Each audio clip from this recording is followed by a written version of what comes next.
It's Tuesday, June 15th. I'm Jim Hummel with your KATC News Brief. A federal judge has ordered an end to the Biden administration's federal moratorium on new oil and gas leases. Today, the judge ruled the White House bypassed comment periods and other steps required before such delays can be implemented.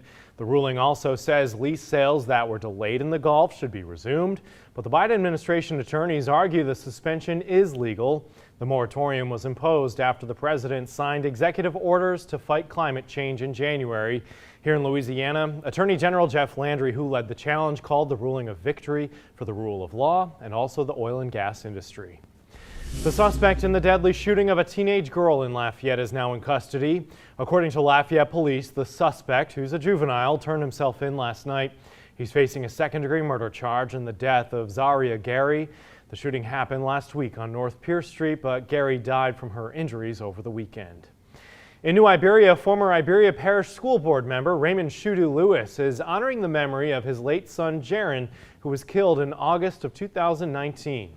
Lewis hopes through a foundation children can find a better way to live that doesn't involve violence on the streets.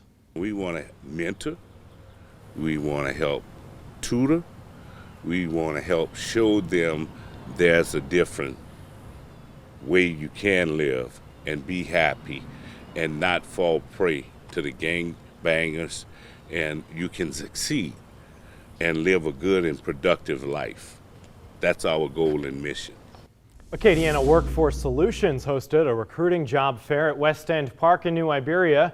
Workers helped people build resumes, find jobs, and summer programs. The event went a step further than just finding a job by providing information on how to further education as well. Students were also able to turn in applications for tuition assistance for short-term courses. Let's get a check of the forecast now with Chief Meteorologist Rob Perillo. Hey, Rob. Hey, Jim. Well, we continue to watch this area in the Gulf of Mexico. Tropical wave coming in from the Yucatan, about to add to a disturbance that has been kind of sitting down here, very disorganized in the Bay of Campeche, the extreme southwestern Gulf of Mexico. But with that coming in and the models being consistent, the National Hurricane Center has this about an 80% chance of developing into a tropical depression before the week is done, and then impacts perhaps along the Louisiana coastline, anywhere from upper Texas coast through the Florida panhandle as that deep tropical moisture works its way northward. Here's the European model showing an area of low pressure in the western Gulf of Mexico that heads into southeast Texas and Louisiana. But here's the deep tropical moisture. This area in magenta is beyond moist. It is very dangerous for this time of year. That's when you see locally heavy rainfall and the threat of flooding rains, and that is certainly a possibility as we head into Friday night, going into Saturday, and then hopefully moving out in time for Sunday. But we'll see how it plays out. The GFS is a little bit slower